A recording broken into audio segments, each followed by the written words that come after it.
तुझ्या एवढा भांगर मुलगा तूच असशील आणि मला म्हणतो माझ्यावर प्रेम आहे. अरे मी का तुझ्यावर प्रेम करू? तुला तुझ्या बापावर सुद्धा प्रेम करता आलं नाही.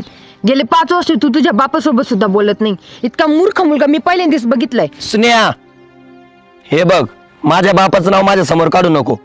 तो माझा घरचा विषय. मी माझं बघून घेईन काय करायचं ते. घरचा विषय ना, मग घरीच जाऊन बघ. इथं मला का प्रेमाची भीक मागतोय? हे बघ, परत जर प्रपोज करशील ना मला तर माझ्या बापाला घेऊन येईन मी तुझ्या घरी. प्रेम नाही म्हणून सांग ना. हा, बाकी काय करेस तुला? मी माझ्या बापासोबत बोलल, नाहीतरी काय करल. तुझ्यावर प्रेम होतं, पण आता काय गरज नाही तुझी. मी दुसरी बघल. दुसरी बघाल ना, जा मग दुसरीच बघ. हा, जातो. निघ. अरे वेड्या, माझं पण तुझ्यावर तितकंच प्रेम आहे रे, पण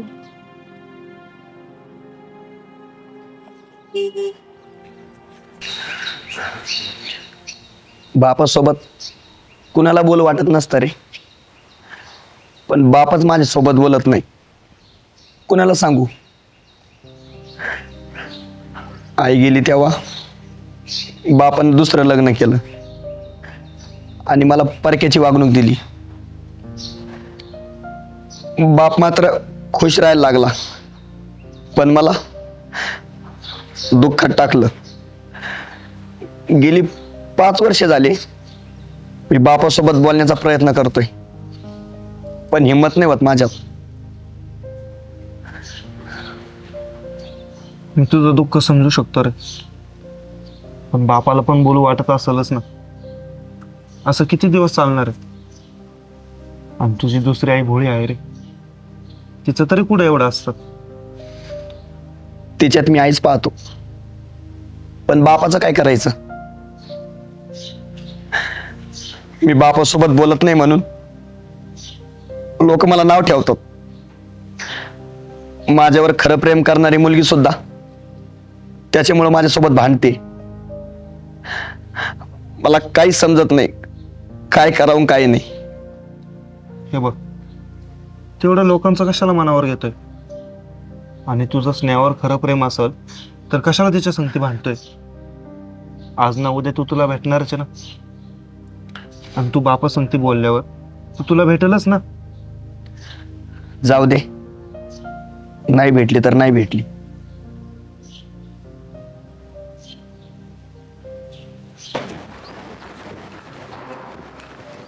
हो काका. अरे पुरी, तू कशी काय आली आज इकडे? काय काम होतं काय? तुम्ही ना तुमच्या त्या सुवासाला समजून सांगा, लय त्रास द्यायला लागलाय मला तो. नाहीतर मी माझ्या घरच्यांना घेईन आणि केस करीन बरं त्याच्यावर. पण म्हणलं आधी तुम्हाला नीट सांगावं समजून. हे बघ पोरी, तू म्हणत असशील ना मी त्याला धरून कानाखाली आणतो आणि नीट समजून सांगतो, पण तसलं काय केस बीस काय करू नको. आम्ही 5 वर्ष झालं बोलत नाही एकमेकांसंग. माझा लय जीव आहे का त्याच्यावर. हवा असेल तुमचा जीव, पण तो रोज रस्त्याने मला छेडतो, काय काय घाण घाण बोलतो. म्हणतो माझं तुझ्यावर लय प्रेम आहे. तुम्ही ना हे बघा, त्याला तुम्ही माझ्यासमोर एकदा तरी मारा, तरच मी गप्पा बसेल. नाहीतर मी माझ्या वडिलांना घेईन आणि केस करीन मी त्याच्यावर. असं म्हणते का? चल तू, पण ती केस वगैरे काही करू नको. ठीक आहे, चला.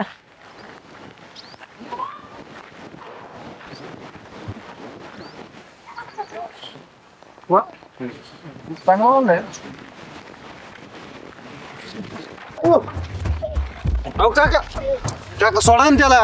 काय झालं त्याला मारायला एवढं? काय झालं? अरे गावातल्या पोरींची शेड काढतो, लाज नाही वाटत का तुला? वय, अरे ही पोरगी केस टाकाय निघली होती तुझ्यावर.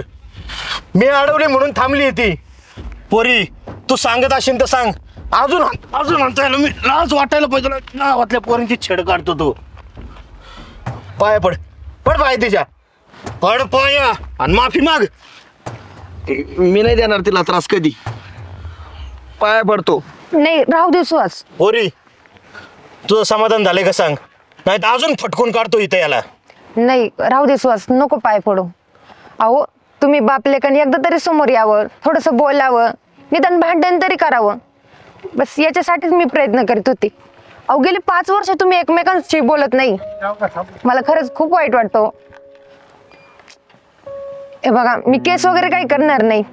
मला माफ करा काही चुकलं असेल तर. आणि हा काका, हा नाही मला त्रास देस. उलट मीच त्याच्यावर प्रेम करते. राहू दे पुरी, तुझी काय बी चूक नाही बघ. अगं उलट इतके दिवस बोलत नव्हतो तर माझ्या पोटात फुटत होतं. मला त्याच्याशी बोलू वाटायचं, पण परत असं वाटायचं चूक माझी, बोलावं तरी कोणत्या तोंडाने. हे बघ परत झालं गेलं सोडून दे. हे सगळ्यांसमोर मी माझी चूक मान्य करतो. ह्या बापाला माफ कर.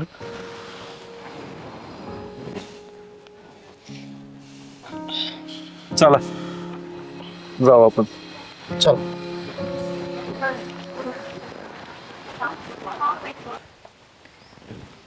स्नेहा, अय स्नेहा,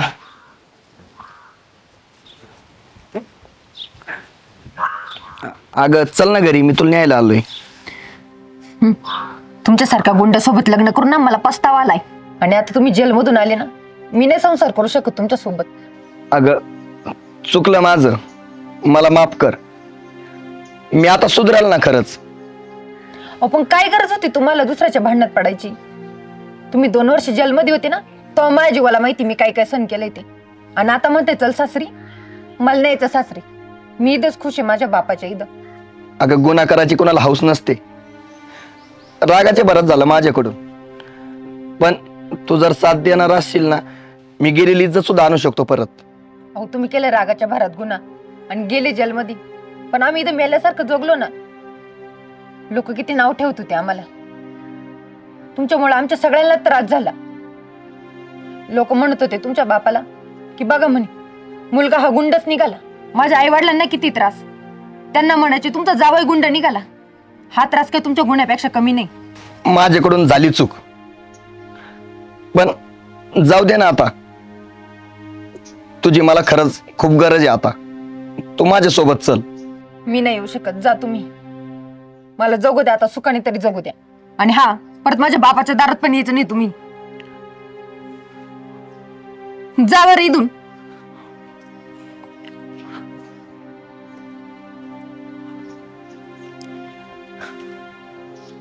जेलमधून आल्यानंतर समजलं रागाच्या भरात आपल्याकडून गुन्हा होतो, पण नंतर गुन्हेगार म्हणून आपल्याकडे लोक पाहतात, पण सुधारण्याची संधी कोणीच देत नाही.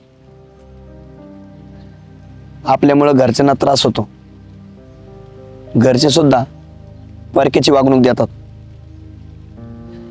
सुधारायचं असतं रे, नसतं कोणाला गुन्हेगार व्हायचं.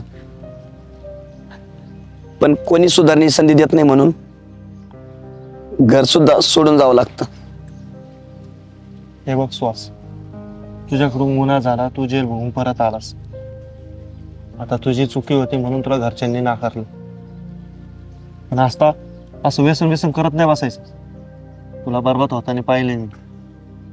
तुला सुधारण्याची एक संधी मिळते असं समज, पण तुला व्यसन करून बरबाद होताना नाही पाहिजे रे मला. आणि साल्या, तुला काय गरज होती रे त्या लोकांच्या भांडणामध्ये पडायची? अरे तू जेलमध्ये गेला तेव्हापासून तुझी माघारी येण्याची वाट बघत बसलोय मी इथं. सुधारायचं रे मला, नाही अशा लफड्यात पडायचं.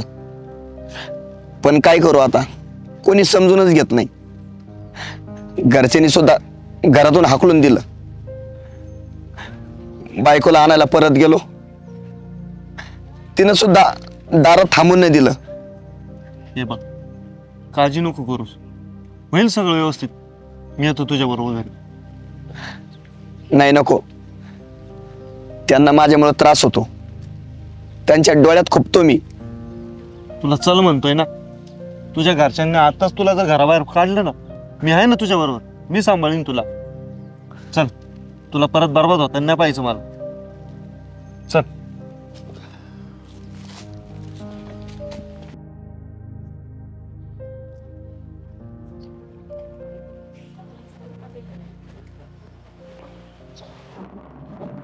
रवी, तुझ्या मित्राला म्हणा तुझी बायको आली, तिला घेऊन माझ्या घरात निघून जा. ना तो तुमचाच मुलगा आहे ना, आणि तो मोहिनीला घेऊन कुठं जाणार आहे? तो माझा मुलगा होता, पण ज्या दिवशी त्याच्यामुळे माझी मान समाजात खाली गेली ना, त्या दिवसापासून मेलाय तो माझ्यासाठी. अरे त्यांनी फक्त माझं नाही या पोरीच्या सुद्धा आयुष्याचं वाटोळं केलंय. ना तिचा जीव होता म्हणून ती इथं आली, आणि त्याला जर आता सुधारायची संधी जर नाही दिली, परक्याची वागणूक दिली, तो राहील का तरी इथं? असं करून जमल का नाना? राग कुठेतरी सोडून द्यावा लागेलच ना आपल्याला. मान्य आहे मला तो चुकलाय म्हणून, पण त्याला जर सुधारायची संधी दिली नाही तर तो व्यसन करील, कुठेतरी मरून पडल. चालणार आहे तुम्हाला? त्याला सुधारायचंय, तो संधीची वाट बघतोय नाना. ना मला फक्त एक संधी द्या सुधारायची. माझ्यामुळं इथून पुढे तुमच्या समाजात कधीच मान खाली नाही जाणार. नाना त्याला जेलमधून काढायला तुम्हीच मदत केली ना, आणि त्याला जगण्यासाठी आता तुम्ही मदत नाही करू शकत?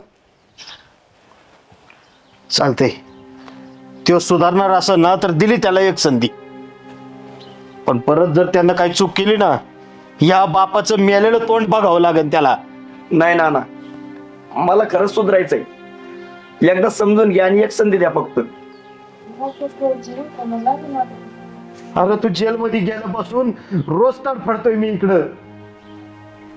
तुझी आई गेल्यानंतर सुद्धा त्रास नव्हता झाला मला, एवढा त्रास तू जेलमध्ये गेल्यावर झालाय. अरे मला काही लय पोरं आहेत का? तू एकुलता एकच आहे ना. आता तरी सुधार पोरा.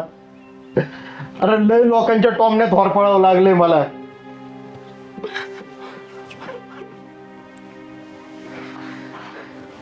ना खरंच एक संधी द्या.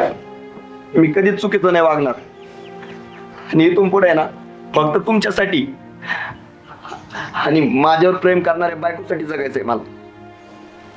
सुहास, ह्या मिठीची किंमत लय मोठी. काहीतरी करून दाखव, तुला आता संधी मिळते. धन्यवाद मित्रा. मी तुझ्यामुळं माझ्या घरात पुन्हा आलोय. बस चालतंय, येतो मी.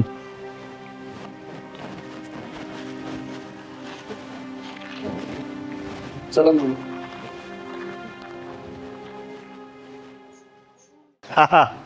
हा हे बघ, पैशाची काही काळजी करू नको, मी करतो सगळं व्यवस्थित. हा एवढं काय त्यात, राहू दे.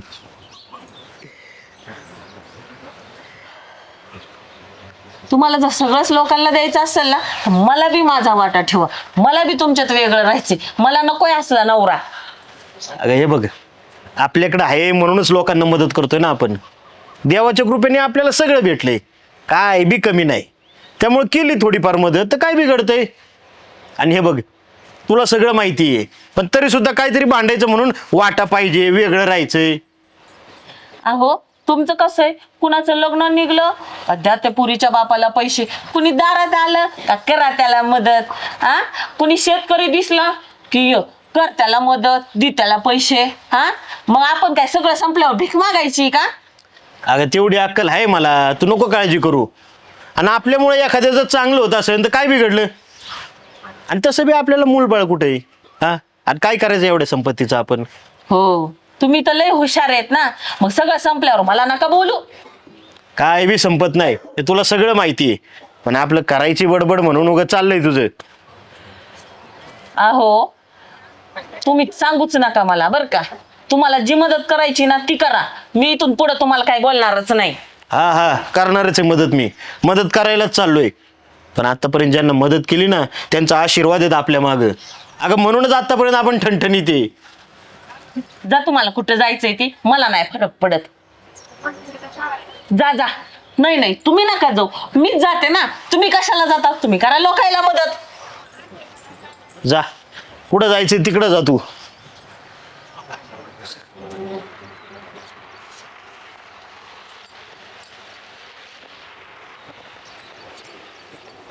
अहो बरं झालं तुम्ही इथं भेटलात. साहेब कुठे आहे? काय काम आहे तुझं? त्यांच्या मला पाया पडायचं होतं. त्यांच्यामुळे ना माझा बाप वाचलाय. डॉक्टरने सांगितलं होतं का तुमच्या बापाचं ऑपरेशन करावं लागेल, पण माझ्या खिशात रुपया नव्हता. आणि या साहेबाला कळालं, त्यांनी लगेच पैसे भरले आणि माझा बाप वाचला. मला सांगतो फक्त हे साहेबांमुळे झालंय. माझा बाप वाचला नसताना मी अनाथ झालो असतो. गप बाळा, रडू नको. तुझे वडील बरे आहेत ना आता? बर, तुला काही मदत लागली तर आम्हाला सांगायचं ना. नको, आता काहीच मदत नको. खरंच साहेब आहे ना, देव माणूस आहेत. अहो ते गरीब लोकांची लगेच मदत करतात. आणि तुम्हाला सांगतो, आम्ही देवघरात सुद्धा आहे ना साहेबाचा फोटो पुसतो. अरे आमच्याकडे आहे म्हणून देतो रे आम्ही. तुला जर काही मदत लागली तर सांगशील हा. हा. चल येते मी.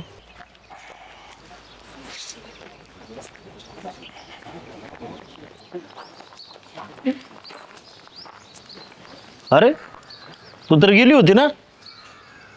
अहो चुकलंच माझं. लोक तुमचा फोटो देवारात पुजतात आणि मी तर देव माणसाला ओळखायला चुकले बघा. अहो त्या गावातले सुहासचे वडील तुमच्यामुळे वाचले बघा. अगं मी तेच तर तुला सांगत होतो, समाजसेवा हीच खरी सेवा असती. आता ते आपल्या गावातला एक शेतकरी होता, त्याच्यावर कर्जाचा इतका डोंगर झाला की तो आत्महत्याच करायला निघाला होता. मी काय केलं, त्याला पैशाची मदत केली आणि त्यातून तो सावरला आणि आज एकदम जोमाने शेती करतोय बघ. आणि नुसती शेती नाही करत, माझे सगळे पैसे सुद्धा फेडून टाकले त्यांनी. आणि आपल्या गावातला जो पांडवा, अगं त्याच्या पोरीचं लग्न होतं आणि त्या पोरीच्या लग्नासाठी सावकाराकडनं व्याजाने पैसे घ्यायला निघला. मी त्याला म्हणलं, व्याजाने पैसे काय घेऊ नको, मी तुला पैसे देतो, तुला लागतील तेवढे पैसे घेऊन जा आणि जमन तसे मला माघारी दे. त्याच्या पोरीचं लग्न एकदम टापात पार पडलं बघ. आणि बिचाऱ्यावर कर्जाचा डोंगर बी नाही झाला. नाही तर सावकाराकडनं व्याजाने पैसे घेतले असते, त्याच्या अख्ख्या घरादाराला तरी जमलं असतं का व्याज फेडणं. अगं आपण या लोकांना मदत करतो ना, आणि त्यानंतर त्यांच्या चेहऱ्यावर जे समाधान असतं ना, तो खूप मोठा आशीर्वाद असतो. अहो बरोबर आहे तुमचं. देवानं आपल्याला गरीब म्हणून नाही जन्माला घातलं, तर गरिबांची मदत करण्यासाठी जन्माला घातलंय बघा. मला काही अडचण नाही, तुम्ही जर हे लोकांना मदत करत असाल तर करत जा तुम्ही मदत. कसं आहे माहिती आहे का, सहानुभूतींच्या गोड शब्दांपेक्षा आहे ना, मदतीचा हात हा लय मोठा असतो. बरं चल, येतो मी गावात जाऊन आता. हो, हा? मी बी स्वयंपाकाचं बघते आता.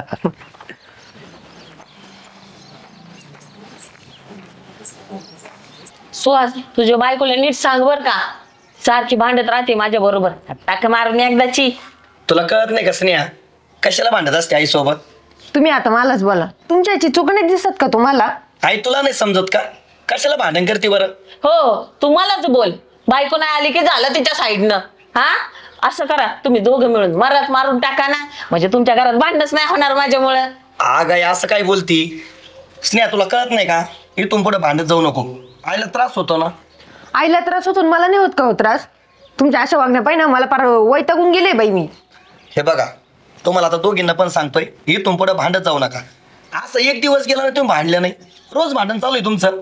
मी नाही भांडत, ही तुमची आई ना तीच रोज भांडती. मी नाही भांडत, ही तुझी बायकोच भांडती. नाही नाही, तुम्ही दोघी नाही भांडत, मीच भांडतो तुमच्या सोबत, आहे का नाही? मला पार गावात आहे ना इज्जत नाही राहिली. सगळे लोक गावातले म्हणतात, काय तुझ्या घरात सारखं भांडण चालू असतंय. हा, एक काम करा, मी घर सोडून जातो, तुम्ही दोघीच भांडत बसा. अरे सुहास थांब. सुहा,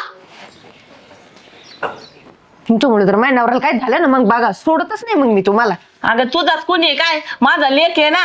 तुझ्यामुळे जर माझ्या लेकाला काय झालं ना, मी बी बघते मग कशी ती. त्याला उद्या काही मग सांगतेस तुम्हाला. मी बी बघते तुझ्याकडं. आ, मला सांगती, मी बी बघते माझ्यामुळे भांडणं होत्यात. हल.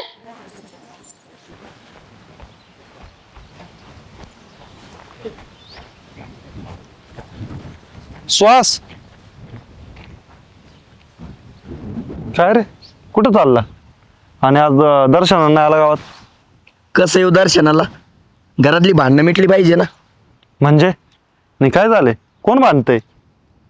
अरे आईन बायको होते ना, सारखं भांडण सुरू असतंय. आता सुद्धा भांडण सुरू होत त्यांचं, म्हणून वैतागून आलोय मी.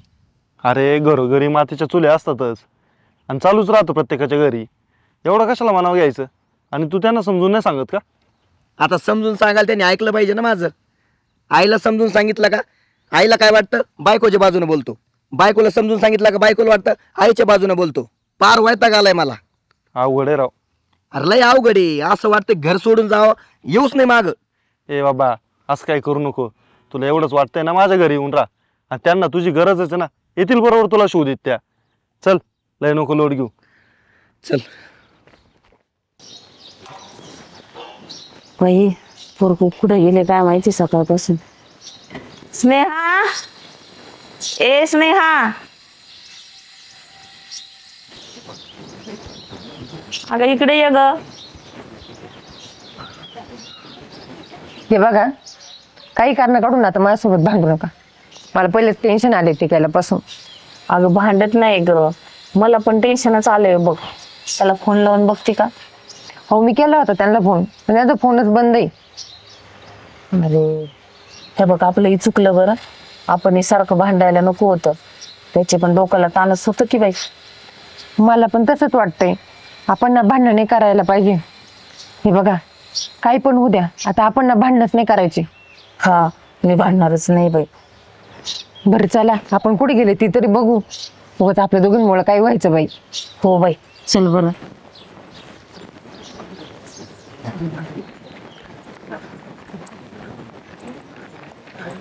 कुठे गेले बाई हे काय माहिती.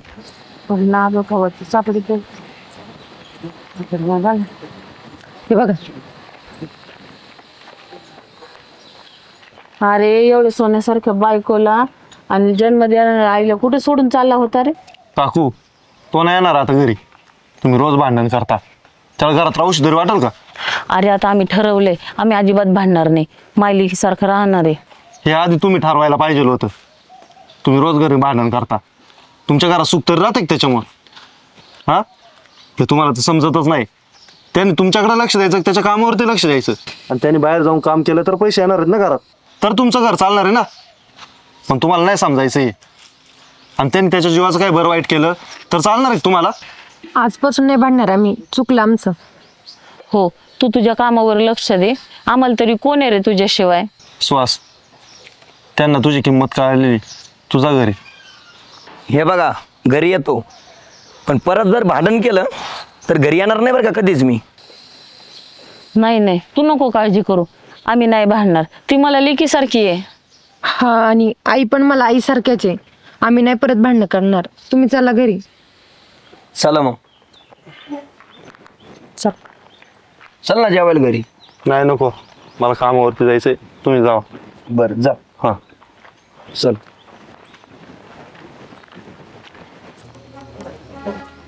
अहो तुम्ही असे कसे शेतकरी आहेत? मुलाखतीत म्हटल्यावर कसे कपडे घाला कळत नाही का तुम्हाला? ओ साहेब, शेतकऱ्याला काय पण नाही बोलायचं बरं का. आणि कपड्यावरून अजिबात नाही. शेतकरी कपड्यां जरी मालका असला ना तरी तो जगाचा पोशिंदा आहे, विसरू नका. अहो माफी असावी. माझा बोलण्याचा हेतू तो नव्हता. तुम्ही उगाच आहे ना गैरसमज करून घेताय. काय आहे, तुमची मुलाखत आहे ना ती आज टी व्हीवरती जाणार आहे म्हणून म्हटलं. अहो मग ते आधी सांगायचं ना आम्हाला. आणि हे बघा, रानात येताना आम्ही काय चांगली कपडे घालून येणार आहे का? म्हणजे रानात आम्ही खराबच कपडे घालून येतो असं नाही, चांगली कपडे घालून बी येतो. पण चांगली कपडेच नाही आमच्याकडे, तर कुठून घालून आणायचे आता चांगली कपडे? हा, आमच्यासाठी रोजच्या अंगावर जी कपडे आहेत ना तीच चांगली कपडे. आणि तुम्हाला ही पाठायची नाही, कारण तुम्हाला ते तसलं रंगीत संगीत दाखवायची सवय ना टी व्हीवर. हा हा, हे बघा, तुम्हाला जमत असेल तर घ्या मुलाखत, नाही तर नका घेऊ. राहू दे तसं, बसा बोंबलत. अहो तसं काहीच नाहीये. बरं ते जाऊ द्या. मी तुम्हाला जे प्रश्न विचारणार आहेत ना त्याच्या आधी तुम्हाला कल्पना देऊन ठेवतो, मग तर झालं ना. ओ साहेब, शेतकऱ्यांना तुम्ही काय समजता हे समजत नाही. एवढं अडणी समजता तुम्ही आम्हाला. अहो तसं काहीच नाहीये. आम्हाला चॅनलला पण उत्तर द्यावं लागतात. आमचे काहीतरी नियम आहेत, त्यानुसार आम्हाला चालावं लागतं. हे बघा, आता आहे ना मी तुम्हाला प्रश्न विचारेल त्याची फक्त व्यवस्थित उत्तरं द्या. आणि लोकांना काहीतरी वेगळं वाटेल त्या पद्धतीने उत्तरं द्या. हा हा हा हा, समजलं मला. हे बघा, तुम्ही आता ते तुमचं डबडं चालू करा आणि काय पाहिजे ते विचारा. तुमच्या सगळ्या प्रश्नांची उत्तर आहेत मला. हा हा, बरं चालते, चालू करा. नमस्कार मंडळी, आज आपण आलेलो आहोत शेतकऱ्याच्या बांधावरती. तर आज आपण 2 शेतकऱ्यांची मुलाखत घेणार आहोत. आजचा आपला विषय आहे शेतकरी सुखावला आहे. ओ काय बी कसं बोलताय? शेतकरी कुठं सुकावला इथं? अहो तुमची मुलाखत चालू आहे, मध्येच काय पण काय बोलता? हा, कर रे, तो कॅमेरा बंद कर. अहो शेतकरी सुखावला आहे ना, त्या विषयावरती आपण तुमची मुलाखत घेणार आहे. काय आहे, तुम्ही शेतात जे पीक पिकवता तुम्हाला जो आनंद होतो तो थेट आपण प्रेक्षकांना दाखवणार आहे.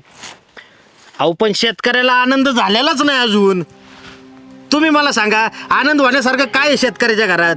आता आमचंच उदाहरण घ्या. गेली 10 वर्ष झालं आनंद व्हावा अशी काय आमच्या इथं आयुष्यात घटनाच घडलेली नाही, तर शेतकरी कसा आनंद होईन? एकंदरीत आनंदी होण्यासारखं शेतकऱ्याच्या इथं काही नाही बघा. ना हे टी व्हीवाले लय मतलबी येतं. आपला शेतकरी फाशी घेत असला का हे लगेच टी व्ही दाखवतील, पण त्याच्यापेक्षा शेतकरी कसा जगतोय हा त्याची कशी हाल होतात हे दाखवा ना. हे नाही जमणार तुम्हाला. हे बघा तू थांब जरा आता. हे बघा आता आहे ना मीच बातमी सांगतो तुम्हाला. तुम्हाला करता येत असलं तर करा, नाही तर राहू द्या. हे ते करे चालू डबडं. हां नमस्कार, मी खेडेवाडीतनं बोलतोय, रामू इंगळे. आणि मला सगळ्यांना शेतकऱ्यांबद्दल एवढं सांगायचं आहे, सध्या शेतकऱ्यांकडे कोणत्या सरकारचं लक्ष नाही आणि आतापर्यंत कुठल्या सरकारने लक्ष बी नाही दिलेलं. आणि माझं शेतकऱ्यांना एवढंच सांगणे, जर तुमच्या मालाला चांगला बाजारभाव भेटत नसेल तर तो माल तसाच गुरांपुढे टाकून द्या, तो गुरांनी खाऊ द्या, पण लायकी नसलेल्यांना तो अजिबात विकू नका. आणि हा शेतकऱ्यांनी बाजारभाव मिळाला नाही किंवा कर्ज झालं म्हणून अजिबात आत्महत्या करू नका. आत्महत्या करून काय होणार आहे? तुमचं घरदार उघड्यावर पडतंय आणि शेतकऱ्यांचीच संख्या कमी व्हायला लागली आत्महत्या करू करू. तेव्हा जाब विचारायचा आहे तो सरकारला विचारा. आणि हा आता मतदान मागायला येत्या तुमच्या दारात, तेव्हा त्यांना विचारा हमी भाव देणार होते आम्हाला, त्याचं काय झालं? तो हमी भाव द्या आधी आणि मगच आमच्या दारात मत मागायला या. धन्यवाद. एवढंच सांगायचं मला शेतकऱ्यांना. एकजूट व्हा, एकता हीच आपली ताकद आहे आणि आपल्या मालाला हमी भाव घेतल्याशिवाय राहूच नका. हा हे बघा साहेब, झाली ती बातमी. तुम्हाला टाकायची तर टाका, नाही तर तसंच बोंबलत बसा. हा चल रे. नमस्कार. आत्ताच आपण जे बघितलं ते खरोखरचं वास्तव आहे. अजूनपर्यंत शेतकऱ्यांना हमीभाव मिळालेला नाहीये, त्यामुळे शेतकऱ्यांच्या आत्महत्या थांबल्याच नाहीये. वर्षानुवर्ष सरत चालली आहेत, पण शेतकरी अजून तसंच कर्जात अडकलेले आहे आणि त्यांच्या आत्महत्या होत आहेत. सरकारने याच्याकडे लक्ष द्यायला हवं आणि लवकरात लवकर शेतकऱ्यांना सुखावणारा निर्णय घ्यावा. धन्यवाद.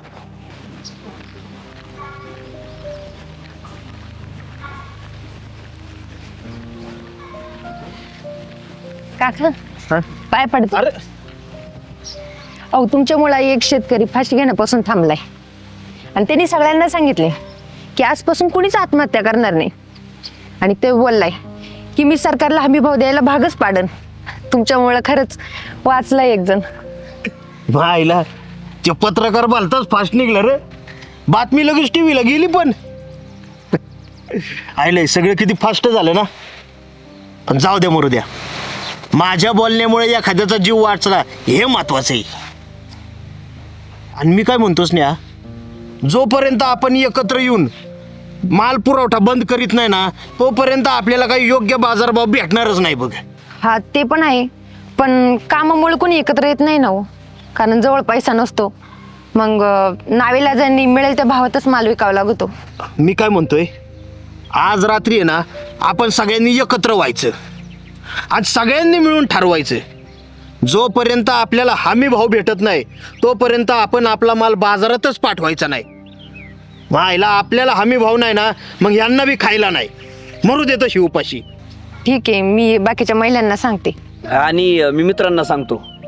मी बी बांधव जातो आणि सगळ्या शेतकऱ्यांना सांगतो आज रात्री एकत्र या म्हणून. ठीक आहे, चला चला. चला.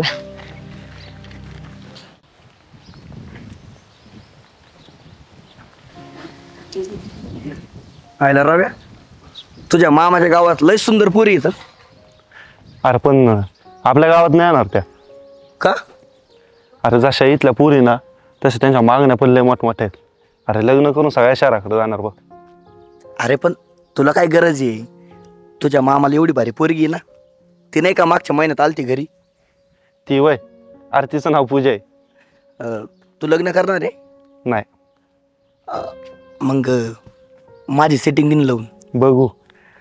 खरं तर आहे ना, तू लग्न केलं पाहिजे, माहिती आहे का? चांगला चान्स आहे.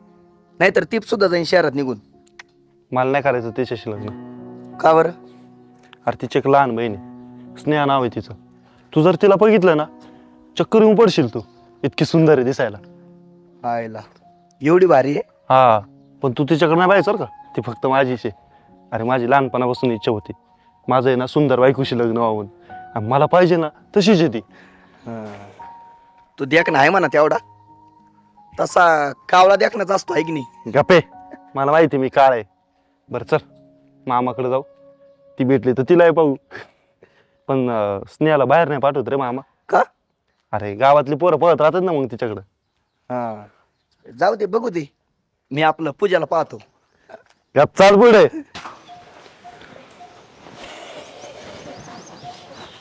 रविवार पूजा किती सुंदर हुशार मुलगी आहे. मामा सारखं फोन करून विचारते तुमच्या दोघांच्या लग्नासाठी. तू गेला होता ना, काय झालं? हो आई, गेलो होतो मी मामाकडं. पण आई मी तुला बोललो होतं ना मला पूजा नाही आवडत म्हणून. मला तिची लहान बहीण स्नेह आवडते आणि मला तिच्याशीच लग्न करायचंय.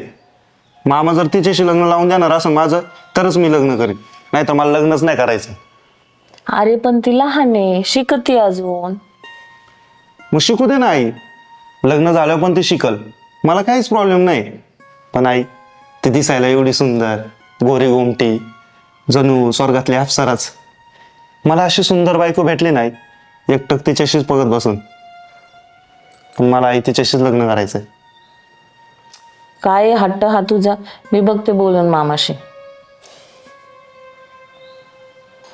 स्नेहा, ए स्नेहा,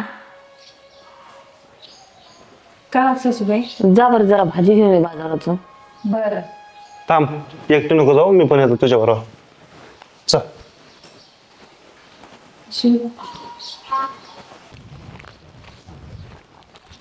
पदर घे ग डोक्यावरती, तुला कोणी पाहू नये असं वाटतं मला. का हो, मी चांगली नाही दिसत का? अगं तू दिसायला खूप चांगली दिसतीस ग. मग कसं आहे, तुला कोणाची नजर नको लागायला ना म्हणून म्हंटलंय. अय रवी, काय राव मित्रा, हा लग्न झाल्यापासून विसरलं तुम्हाला? अरे तसं काहीच नाहीये. हे बघ, मी तुझ्याशी ना नंतर बोलतो, मला थोडं काम आहे. हा चल. आयला याला बायको भेटली बरं का चांगली, पण रव्या तू तिच्या समोर आहे ना माकडाच्या हातात गुलाब दिल्यासारखंच वाटतंय. रवी, उद्या आपल्या घरात कार्यक्रम आहे. लग्नानंतर रीतभात असते ती. तर तू काय कर, उद्या कामाला जाऊ नको. तुझ्यासाठी 4 कपडे काढून ठेवलेत, त्यातला एखादा चांगला घाल. आई, मी उद्या जाणार आहे कामावरती. मला तुमच्या या कार्यक्रमात आहे ना काहीच रस नाहीये. आणि तसं पण मी किती चांगले कपडे घातले ना, तुझ्या सोन्यासमोर मी माकडच दिसणार आहे. अरे असं काय बोलतोय बाळा? आणि कोण बोललो तुला माकड? चांगलं चंद्रवाणी पोरग आहे माझं. लग्नासाठी लाईन लागली होती, लाईन पोरींची. ती स्नेहाच नशिबवाने ती तुझ्यासारखा नवरा भेटलाय. आई, तू उगाच काय पण नको बोलू. आणि आपल्या घरात आरसा आहे, मला माहिती मी किती सुंदर दिसतोय ते. आणि उद्याच्या कार्यक्रमात सगळ्या स्नेहाचं कौतुक करणार आणि माझी टिंगल करणार, मला माहिती. अहो, उद्याच्या कार्यक्रमासाठी ना मी तुमच्यासाठी एक लाल रंगाचा शर्ट घेतलाय आणि मी पण लालच रंगाची साडी नेसणार. म्हणजे आपण दोघांनी एकाच रंगाचं घातलं किती भारी दिसू ना. तू लाल रंगाची साडी घालून महाराणीच वाटशील आणि मी लाल रंगाचा शर्ट घालून माकडच दिसणार आहे. याच हवंय ना तुला, की सगळ्यांनी तुझं कौतुक करावं आणि माझी टिंगल उडवा? अहो, असं काय बोलताय तुम्ही? मला काय असं वाटन का तुमची लोकांनी टिंगल उडवावं? जे खरं आहे ना तेच बोलतोय. झक मारली सुंदर बायको केली मी,